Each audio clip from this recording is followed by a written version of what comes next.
రథం ఈ వెక్కిన హేతువై వహింతూ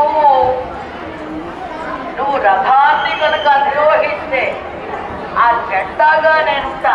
అందుకే ఇప్పుడు చూడండి, ఇప్పటికీ కూడా స్వామివారి యొక్క తిరుమల కొండ మీద స్వామివారి యొక్క ఆ 7 కొండల రాజైనటువంటి వెంకటేశ్వర స్వామి వారి యొక్క బ్రహ్మోత్సవాలలో ఆ ధ్వజారోహణానికి ఆ పటం మీద గరుత్మంతుని యొక్క బొమ్మ చిత్రీకరించబడి ఉంటుంది. స్వామివారే గరుత్మంతుల వారే పిలుస్తారు దేవతలందరినీ.